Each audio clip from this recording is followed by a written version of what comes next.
I'm pleased to be joined by Dr. Craig Butler, the outgoing superintendent of schools for the Hazleton Area School District. Literally your last 3 days of school, and it falls now on the first day of the new school year. I guess, Dr. Butler, let's start at the beginning. How did today go from the start so far? Well, fortunately, Lisa, very, very well. I've heard from several of our principals. They're off to a great start.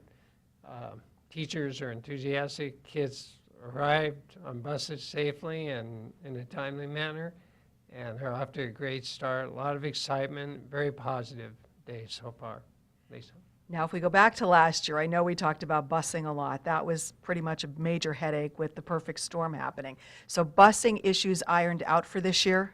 I just talked to our director of transportation. I've spoken to several principals. They're indicating that students arrived safely, on time, minus a few very minor glitches. Things seem to be rolling along successfully. And yes, our horrible, mishap from last year, we did not repeat today, thankfully, and I really compliment Melissa Gambini and her staff and all the work that's been put in by her in reviewing routes, meeting with drivers since early last spring to prepare for a smooth opening today. All right. Well, as we came into the administration building today, we see that new students are still registering. So how serious of a problem is this, and where is your enrollment at right now? Well, Lisa, I think we're nearing 11,500, and we have students coming in daily. As we're going to be challenged with space, certainly, in some of our buildings, and depending upon grade levels, some of the grade levels are at capacity right now, starting the first day. So we have two options, essentially, where we are at capacity. One would be to bus students to another school where there is space, or if there's additional classrooms available, which is a big question in some of our schools, where essentially there are not any additional classrooms available. If there are, we can add a teacher or two depending upon board approval. All right, I guess we'll have to wait and see how that plays out as well. Now, you do have a new program, I guess, or it was a new program. It's expanding.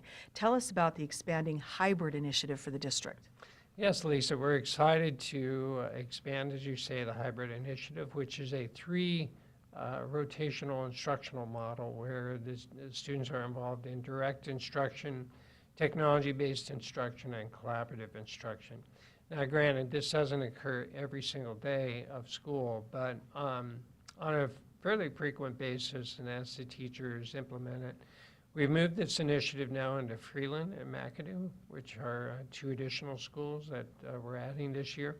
The only two schools that have not implemented to date are Johnson Valley, and that will be, of course, next year. But this is a huge initiative, and I really credit George Donati and our principals and our staff for really just embracing the initiative. We think we're seeing great results and growth with our younger students, and we're excited about what the future's to bring.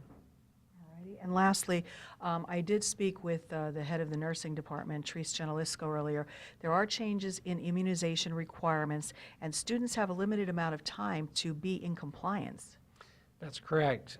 The new law is such that they must, within 5 days, if their immunizations are not complete, they must have them complete within 5 days. I do want to credit our nursing staff, as they've been, for the last several weeks now at least, have been calling families to make sure that they are aware of the new laws and that they are assertive in making sure their children's immunizations are up to date.